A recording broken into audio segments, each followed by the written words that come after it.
नमस्कार दोस्तों, कथा मंथन में आपका स्वागत है। कथा मंथन में आज की कहानी है नया विवाह। लेखक मुंशी प्रेमचंद। हमारी देह पुरानी है, लेकिन इनमें हमेशा सदैव नया रक्त दौड़ता रहता है। नए रक्त के प्रवाह पर ही हमारे जीवन का आधार है। जब से लाला डंगामल ने नया विवाह किया है, उनका यौवन नए सिरे से जाग उठा है। जब तक पहली स्त्री जीवित थी, वे घर पे बहुत कम नजर आते। प्रायः 10-11 बजे तक तो पूजा पाठ ही करते, फिर भोजन करके दुकान चले जाते। वहाँ से 1 बजे रात को थके मांदे लौटते, और अगर यदि उनकी पत्नी लीला कभी उनसे कहती कि जरा सवेरे आ जाया करो, तो ऐसा बिगड़ जाते और कहते कि तुम्हारे लिए क्या दुकान छोड़ दूँ या रोज़गार बंद कर दूँ। उनकी पत्नी लीला बेचारी चुप हो जाती। अभी 6 महीने की बात है, लीला को ज्वर चढ़ा हुआ था। लाला जी दुकान जाने लगे। बेचारी ने डरते डरते पूछा, मेरा जी अच्छा नहीं है, जरा सवेरे आ जाना। डंगामल ने तुरंत पगड़ी उतार दी और बोले, अगर मेरे बैठे रहने से तुम्हारा जी अच्छा हो जाए तो दुकान ना जाऊं। दुकान जाने को तो नहीं रोकती, केवल जरा सवेरे आने के लिए ही तो कहती हूँ। तो क्या दुकान पर बैठा मैं मौज करता हूँ? लीला इसका जवाब क्या देती? पति का यह स्नेहहीन व्यवहार उसके लिए कोई नई बात तो ना थी। इधर कई साल से उसे इसका कठोर अनुभव हो रहा था। उसकी इस घर में कद्र नहीं है। वह अक्सर इस समस्या पर विचार भी किया करती, पर वह अपना कोई अपराध ना पाती। वह पति की सेवा अब पहले से ज़्यादा करती, उनका कार्यभार हल्का करने की चेष्टा करती, बराबर प्रसन्नचित रहा करती और उनकी इच्छा के विरुद्ध कोई काम ना किया करती। वो क्या करे? अगर उसकी जवानी ढल चुकी है तो इसमें उसका क्या अपराध? किसकी जवानी सदैव स्थिर रहती है? किसका स्वास्थ्य सदैव अच्छा रहता है? उस बेकसूर को क्यों दंड दिया जाता है? इसमें उसका क्या दोष? उचित तो यह था कि 25 साल का साहचर्य अब एक गहरी मानसिक और आत्मिक अनुरूपता का रूप धारण कर लेता, जो दोष को भी गुण बना देता है। जैसे पके फल की तरह ज़्यादा रसीला, ज़्यादा मीठा और सुंदर हो जाता है। लेकिन लाला जी का वणिक हृदय हर पदार्थ को वाणिज्य के तराजू में तोलता था। बूढ़ी गाय जब दूध ना दे सकती थी, ना बच्चे, तब उसके लिए गौशाला ही सबसे अच्छी जगह है। इसी विचार से लीला के लिए इतना ही काफ़ी है कि वह घर की मालकिन बनी रहे, आराम से खाए और पड़ी रहे।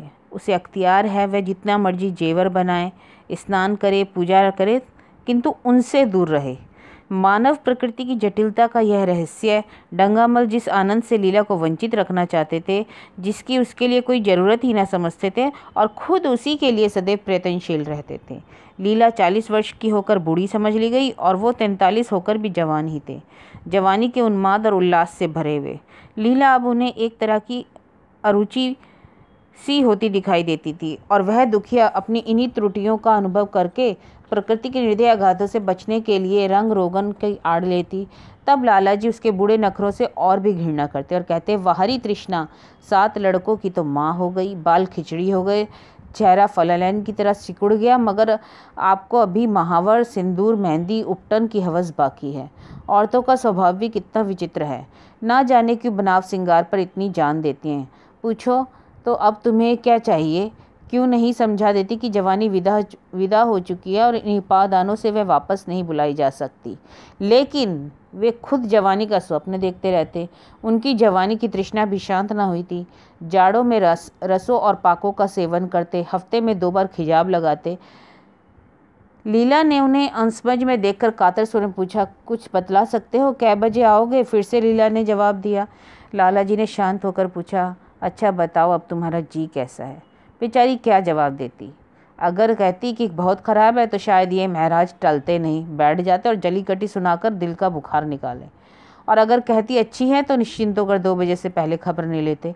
इस दुविधा में डरते डरते बोली, अब तक हल्की थी लेकिन अब कुछ भारी हो रही हूँ। तुम जाओ दुकान पर, लोग तुम्हारी राह देखते होंगे। ईश्वर के लिए 1-2 ना बजाना, लड़के सो जाते हैं, मुझे ज़रा अच्छा नहीं लगता, जी घबराता है। तब सेठ जी ने स्नेह से कहा, 12 बजे तक जरूर आ जाऊंगा। लीला का चेहरा थोड़ा खिल गया, बोला 10 बजे तक नहीं आ सकते? 11:30 से तो पहले एकदम नहीं। कहता अच्छा ठीक है, 10:30 नहीं, 11 बजे तक आ जाऊंगा। यह कहकर लाला जी ने वादा किया और निकल पड़े। लेकिन 10 बजे रात को एक मित्र ने मुजरा सुनने के लिए बुला भेजा। इस निमंत्रण को वे कैसे इनकार कर देते?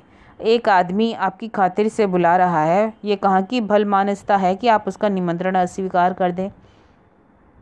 सो लाला जी चले गए। 2 बजे लौटे और चुपके से आकर नौकर को जगाया और अपने कमरे में जाकर लेट रहे। बेचारी लैला उनकी राह देखती रही। प्रतिक्षण विकल वेदना का अनुभव करते हुए ना जाने कब सो गई। अंत में उसकी इस बीमारी ने अभागिन लीला को जान लेकर ही छोड़ा। लाला जी को उसके मरने का बड़ा दुख हुआ।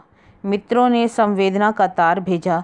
एक दैनिक पत्र में शोक प्रकट करने के लिए लीला के मानसिक और धार्मिक सद्गुणों को खूब बढ़ा चढ़ाकर वर्णन किया गया।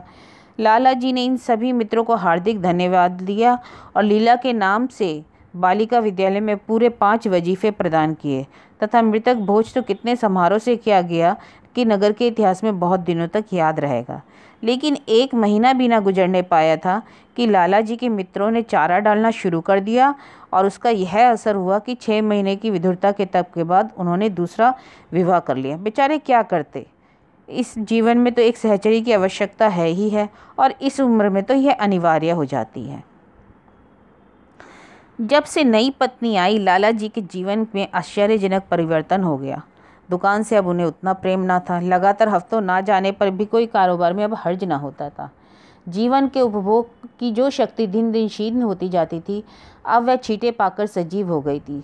सूखा पेड़ हरा भरा हो गया था। मोटर नई आ गई, कमरे में नए फर्नीचर आ गए, नौकरों की संख्या बढ़ गई, यहाँ तक कि रेडियो भी आ गया। प्रतिदिन नए नए उपहार आते रहते। लाला जी की बूढ़ी जवानी जवानों को भी मात देने लग गई थी। लाला जी को उनके मित्र इस रूपांतर पर बधाइयाँ देते और गर्व के साथ कहते, भाई हम तो हमेशा जवान रहते हैं और हमेशा जवान रहेंगे। बुढ़ापा यहाँ आए तो उसके मुंह पे कालिक लगाकर गधे पर उल्टा सवार करा के शहर से निकाल दें। लाला जी की नई पत्नी का नाम था आशा। वे उसे बराबर सिनेमा, थिएटर और दरिया की सैर के लिए आग्रह करते रहते, लेकिन आशा को ना जाने क्यों इन बातों में जरा भी रुचि ना थी। वह जाती तो थी मगर बहुत टालटुल करने के बाद। एक दिन लाला जी आकर बोले, चलो आज शाम बजरे पर दरिया की सैर कर लें। आशा ने बेदिली से कहा, मेरा तो जी नहीं चाहता। लाला जी ने बहुत मृदु स्वर में कहा, तुम्हारा मन कैसा है जो अमोद प्रमोद की ओर आकर्षित ही नहीं होता। देखो बहुत मज़ा आएगा, चलो चलते हैं दरिया की सैर करने। आप जाएं, मुझे कहीं और काम है। काम करने को नौकर हैं, तुम क्या करोगी? महाराज अच्छा सालन नहीं पकाता, आप खाने बैठेंगे तो यूं ही उठ जाएंगे। लाला जी की आत्मा खिल उठी। उन्होंने सोचा कि आशा को उनसे कितना प्रेम है कि वह दरिया की सैर तक उनकी सेवा के लिए छोड़ रही है, और एक लीला थी कि मन न मन चलने को तैयार हो जाए। पीछा छुड़ाना पड़ता है, खामाखा सिर पर सवार हो जाती थी, सारा मज़ा किरकिरा हो जाता था। लेकिन आशा का तो सोचना दूसरा था। वह सोचती थी कि इस उम्र में जाकर के पुरुषों के जीवन का सबसे बड़ा सुख रसना का स्वाद के भोजन ही रह जाता है। स्नेह भरे उल्लास ने बोले, बड़ा तुम्हारा मन विचित्र है। अगर एक दिन सालन फीका भी पड़ा तो ऐसा क्या तूफान आ जाएगा? आशा ने जैसे गले से फंदा छुड़ाते हुए बोला, आप भी तो इधर उधर घुमा फिरा कर मेरा मिजाज बिगाड़ देंगे। अगर आदत पड़ जाएगी तो घर का धंधा कौन करेगा? मुझे रत्ती भर परवाह नहीं है घर के धंधे की। मैं चाहता हूँ कि तुम्हारा मिजाज बिगड़े और तुम इस गृहस्थी की चक्की से दूर रहो। मुझे और बार बार आप क्यों कहती हो? तुम कहो, गालियाँ दो, धौल जमाओ। तुम तो मुझे आप कह के देवता के सिंहासन पर बैठा देती हो। मैं देवता नहीं, चंचल बालक बनना चाहता हूँ। आशा ने मुस्कुराने की चेष्टा की और बोला, मैं आपको तुम कैसे कहूँगी? तुम अपने बराबर वालों को कहा जाता है, बड़ों को नहीं। मुनीम ने अगर 1 लाख गाठे की खबर सुनाई होती तो शायद लाला जी को इतना दुख ना होता जितना आशा के इन कठोर शब्दों से हुआ। उनका सारा उत्साह ठंडा पड़ गया, सारा उल्लास भी ठंडा पड़ गया। निराश होकर बोले, नहीं चलना है तो मत चलो। मेरा जी नहीं चाहता तो ठीक है, नहीं जाता। मैं कब मना करता हूँ। आप जाइए ना, फिर आप कहती हो। आशा ने जैसे भीतर से जोर लगाकर तुम कहा और उसका मुखमंडल लज्जा से आरक्त हो गया। हाँ, इसी तरह तुम कहा करो। तुम नहीं चल रही हो तो मैं भी नहीं जाऊँगा। अच्छा ठीक है, अगर अब आप आज्ञा देते हैं तो चलती हूँ। आपकी आज्ञा मानना मेरा धर्म है। लाला जी आज्ञा ना दे सके। आज्ञा और धर्म जैसे शब्द उनके कानों में चुभने लगे और खिसियाते हुए लौट पड़े वो। तब आशा को उन पर दया आ गई। बोली, अच्छा ठीक है, कब तक लौटोगे? मैं नहीं जा रहा। अच्छा तो मैं भी चलती हूँ। जैसे कोई जिद्दी बालक रोने के बाद अपनी इच्छित वस्तु पाकर पैरों से ठुकरा देता है, उसी तरह लाला जी ने मुंह बनाकर कहा, तुम्हारा जी नहीं चाहता तो ना चलो, मैं आग्रह नहीं करता। आप नहीं, तुम बुरा मान जाओगे। आशा गई, लेकिन उमंग से नहीं। जिस मामूली वेश में थी उसी तरह चल पड़ी। ना कोई सजीली साड़ी, ना जड़ाऊ गहने, ना सिंगार, जैसे कोई विधवा हो। दरिया की सैर तो ही पर विशेष आनंद न आया। कई महीने तक आशा की मनोवृत्तियों को जगाने का असफल प्रयत्न करके लाला जी ने समझ लिया इनकी पैदाइशी ही मुहर्रमी है, लेकिन फिर भी निराश न हुए। ऐसे व्यापार में एक बड़ी रकम लगाने के बाद उससे से अधिक लाभ उठाने की वणिक प्रवृत्ति को वे कैसे त्याग सकते थे। इधर बूढ़ा महाराज एकाएक बीमार होकर चला गया और उसकी जगह उसका 17-18 साल का जवान लड़का आ गया था। कुछ अजीब गंवार, बिल्कुल झंगड़ उज्जट, कोई बात ही ना समझता था। जितने फुलके बनाता उतनी ही तरह के। हाँ, एक बात समान होती कि सब बीच से मोटे होते, किनारे पतले। दाल कभी पतली कि जैसे चाय और कभी इतनी गाढ़ी जैसे दही। नमक कभी इतना कम कि बिल्कुल फीका, कभी इतना तेज कि नींबू की शाकीन। आशा मुंह हाथ धोकर चौके में पहुंच जाती और इस ढपोर शंख को भोजन पकाना सिखाती। एक दिन उसने कहा, तुम कितने नालायक आदमी हो जुगल, आखिर कितनी उम्र तक घास खोदते रहोगे, कब तक भाड़ झोंकते रहोगे, कब तक मैं तुमको बनाना सिखाती रहूं। जुगल आंखों में आंसू भरकर बोलता, बहू जी मेरी अभी उम्र ही क्या है, 17वां ही तो पूरा हुआ है। आशा को उसकी बात पर हंसी आ गई। उसने कहा, तो रोटियां पकाना क्या 10-5 साल में आता है? आप 1 महीना सिखा दे बहू जी, फिर देखिए मैं आपको कैसे फुलके बना के खिलाता हूँ कि जी खुश हो जाएगा। जिस दिन मुझे फुलके बनाने आ जाएंगे मैं आपसे कोई इनाम लूँगा। आशा ने हौसला बढ़ाने के लिए मुस्कुराहट के साथ कहा, सालन नहीं, वो बनाना कहाँ आता है तुम्हें? अभी कल ही इतना नमक तेज था कि खाया ना गया, मसाले में कचांद आ रही थी। मैं जब सालन बना रहा था तब आप यहाँ कब थी? क्यों, मैं यहाँ बैठी रहूँगी तो सालन बढ़िया पकेगा? हाँ, आप बैठी रहती हैं तो मेरी अकल ठिकाने रहती है। आशा को जुगल की इन भोली बातों पर खूब हंसी आ रही थी। वह हंसी को रोकना चाहती थी पर निकल पड़ती। और मैं नहीं रहती तब? उसने पूछा। तब आपके कमरे के द्वार पर बैठता हूँ, वहाँ बैठकर अपनी तकदीर को रोता हूँ। क्यों रोते हो? यह न पूछिए बहू जी, आप इन बातों को नहीं समझेंगी। आशा ने उसके मुंह की और प्रश्न की आंखों से देखा। उसका आशय कुछ तो समझ गई पर ना समझने का बहाना किया। तुम्हारे दादा आ जाएंगे तब तुम चले जाओगे। और क्या करूँगा बहू जी, यहाँ कोई काम दिला दीजिएगा तो पड़ा रहूँगा। मुझे मोटर चलाना सिखवा दीजिएगा, आपको खूब सैर कराऊँगा। नहीं बहू जी, आप हट जाइए, मैं पतीली उतार दूंगा। ऐसी अच्छी साड़ी, आपकी साड़ी में कोई दाग ना पड़ जाए। आशा पतीली उतार रही थी। जुगल उसके हाथ से सड़सी ले लेनी चाहिए। दूर रहो, फुअड़ हो तुम, कहीं पतीली पाँव पर गिरा रही तो महीनों झीकोगे। जुगल के मुख पर उदासी छा गई। आशा ने मुस्कुराकर पूछा, मुंह क्यों लटक रहा है सरकार का? जुगल रुआसा होकर बोला, आप मुझे डांट देती बहू जी तब मेरा दिल टूट जाता है। सरकार कितना भी घुड़ कर मुझको बिल्कुल दुख नहीं होता, पर आपकी एक कड़ी नज़र मेरा खून सर्द कर देती है। आशा ने दिलासा दिया, मैंने तुम्हें डांटा तो नहीं, केवल यही कहा है कि पतीली तुम्हारे पाँव पे गिर पड़े तो क्या होगा। हाथ तो आपके भी हैं, कहीं आपके हाथ से छूट जाती तो। इतने में लाला डंगामल ने रसोई घर के द्वार पर आकर कहा, आशा जरा यहाँ आना, देखो तुम्हारे लिए कितने सुंदर गमले लाया हूँ तुम्हारे कमरे में रखने के लिए। तुम यहाँ धुएं धक्कड़ में क्यों हलकान हो रही हो? इस लड़के को कह दो जल्दी महाराज को बुलाए, नहीं तो मैं कोई दूसरा आदमी रख लूँगा। महाराजा की कमी नहीं है, लेकिन कब तक रियायत करें, गधे को जरा सी भी तमीज नहीं है। चूल्हे पर तवा रखा हुआ था। आशा रोटियां बेलने लगी। जुगल तवे के लिए रोटियों का इंतजार कर रहा था। ऐसी हालत में भला आशा कैसे गमले देखने जाती? उसने कहा, जुगल रोटियां टेढ़ी मेढ़ी बेल डालेगा। लाला जी बोले, टेढ़ी मेढ़ी बेलेगा तो उसे निकाल देंगे। आशा ने उनकी बात अनसुनी कर दी और बोली, 10-5 दिन में सीख जाएगा, निकालने की क्या ज़रूरत। अब तुम आकर बता दो ना गमले कहाँ रखने। कहती तो हूँ रोटियां बेलकर आती हूँ। नहीं, मैं कहता हूँ रोटियां मत बेलो, आप तो खामखा की जिद करते हैं। सुनकर लाला जी सन्नाटे में आ गए। आशा ने कभी इतनी रुखाई से उनको जवाब न दिया था, और यह केवल रुखाई न थी, इसमें कटुता थी। लज्जित होकर वे चले गए। उन्हें ऐसा क्रोध आ रहा था कि इन गमलों को तोड़कर फेंक दें और सारे पौधों को चूल्हे में डाल दें। जुगल ने सहमे हुए स्वर में कहा, आप चली जाएं बहू जी, सरकार बिगड़ जाएंगे। बको मत, जल्दी जल्दी फुलके सेको, नहीं तो निकाल दिए जाओगे। और आज मुझसे रुपए लेकर अपने लिए कपड़े बनवा लेना, भिकमंगी की सूरत बनवाए फिरते हो। जुगल ने दूर की बात सोची, बोला, कपड़े बनवा दो। बनवा लूँ तो दादा को हिसाब क्या दूंगा? अरे पागल, हिसाब देने की ज़रूरत नहीं, मुझसे ले लेना। आप बनवाएंगी तो अच्छे कपड़े लूँगा, खद्दर के मलमल का कुर्ता, खद्दर की धोती, रेशमी चादर और अच्छा सा चप्पल।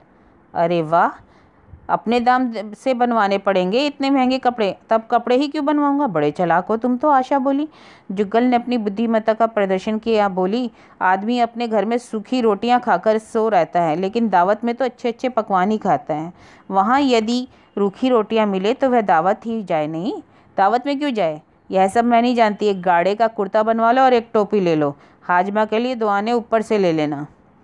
जुगल ने मान करके कहा, रहने दीजिए, मैं नहीं लेता। अच्छे कपड़े पहनकर निकलूंगा तब तो आपकी याद आवेगी, सड़ियल कपड़े पहनकर जाऊंगा तो जी जलेगा। तुम स्वार्थी हो, मुफ्त के कपड़े लोगे और साथ ही बढ़िया भी। जब यहाँ से जाने लगूँ तब आप मुझे अपना एक चित्र दे दीजिएगा बहू जी। मेरा चित्र लेकर क्या करोगे। अपनी कोठरी में लगाऊंगा और नित्य देखा करूँगा। बस वही साड़ी पहनकर खिंचवाना जो कल पहनी थी, वही मोतियों की माला भी। मुझे नंगी नंगी सूरत अच्छी नहीं लगती। आपके पास तो बहुत गहने, आप पहनती क्यों नहीं। मुझे गहने अच्छे नहीं लगते हैं बहुत। आशा बोली। लाला जी ने फिर आकर जलते मन से कहा, अभी तक तुम्हारी रोटियां नहीं पकी, अगर कल से तूने अपने आप रोटियां अच्छी ना पकाई तो निकाल दूंगा। आशा ने तुरंत हाथ मुंह धोया और बड़े प्रसन्न मन से लाला जी के साथ गमले देखने चली। इस समय उसकी छवि में प्रफुल्लता की रौनक थी कि बातों में जैसे शक्कर घुली हुई हो। लाला जी का सारा खिसियायापन मिट गया। उसने गमलों को शुद्ध आंखों से देखा और कहा, इनमें से कोई गमला ना जाने दूंगी, सब मेरे कमरे के सामने रखवा देना। सब कितने सुंदर पौधे हैं और इनके हिंदी नाम भी मुझे बतला देना। लाला जी ने छेड़ा, सब गमले का क्या करोगी, 10-5 पसंद कर लो, शेष में बाहर रखवा दूंगा। जी नहीं, मैं एक भी न छोड़ूंगी, सब के सब यहीं रखे जाएंगे। बड़ी लालचीन हो तुम। लालचीन ही सही, पर मैं आपको एक भी ना दूंगी, 2-4 भी ना दूंगी। दूसरे दिन आशा ने अपने को आभूषण से खूब सजाया और फिरोजी साड़ी पहनकर निकली। लाला जी की आंखों में जैसे ज्योति आ गई। समझे अवश्य ही उनके प्रेम का फल है जो अभी कुछ कुछ उस पर चल रहा है।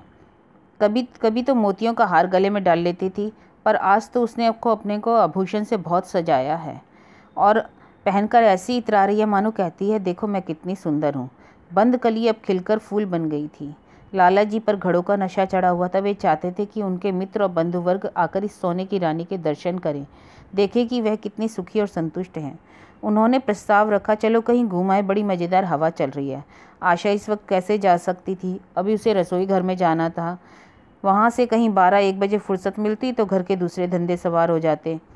अब सैर सपाटे के पीछे घर चौपट कर दे। सेठ जी ने उसका हाथ पकड़ लिया, नहीं आज मैं तुम्हें रसोई में न जाने दूंगा। आशा के मुख पर से प्रफुल्लता जाती रही, मन भी उदास हो गया। एक सोफे पर लेटकर बोली, आज ना जाने कलेजे में क्यों मीठा मीठा दर्द हो रहा है। सेठ जी घबरा गए, कब से हो रहा है दर्द। रात ही से हो रहा है, अभी कुछ कम हो गया था पर फिर रह रहकर होने लगा, चुभन हो रही है।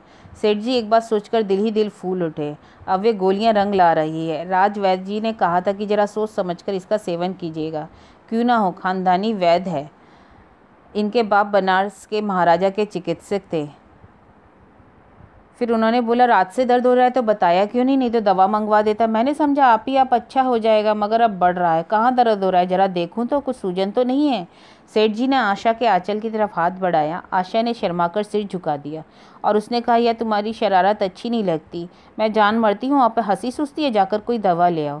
सेठ जी को तो माने पुंसत्व का यह डिप्लोमा पाकर कहीं उछल ना पड़े, बहुत प्रसन्न हुए, जितना कि राय बहादुरी पाकर होते। इस विजय का डंका पीटे बिना तो उन्हें चैन नहीं आ सकता था। जो लोग उनके विवाह के विषय में द्वेषमय टिप्पणियां कर रहे थे वे उन्हें नीचा दिखाने चाहते थे। वो पहले पंडित भोलानाथ के पास गए और भाग्य ठोकर बोले, भाई मैं तो बड़ी विपत्ति में फंस गया हूँ, कल से उनके कलेजे में दर्द हो रहा है, कुछ बुद्धि काम नहीं करती, क्या करूँ। भोलानाथ ने कुछ हमदर्दी ना दिखाई। सेठ जी फिर वहाँ से उठकर अपने दूसरे मित्र लाला फागमल के पास पहुँचे। उनसे भी लगभग इन्हीं शब्दों में शोक संवाद कहा। फागमल बड़ा शोधा था, मुस्कुराकर बोला, मुझे तो आपकी शरारत मालूम होती है। सेठ जी की बाँछें खिल गई। उन्होंने कहा, मैं अपना दुख सुना रहा हूँ और तुम्हें दिल लगी सूझ रही है। अरे दिल लगी नहीं कर रहा हूँ, इसमें दिल लगी की क्या बात है। वे हैं कमसीन कोमलांगी, आप ठहरे पुराने लठैत दंगल के पहलवान। बस अगर यह बात ना निकले तो मुझे मुड़वा लूँ।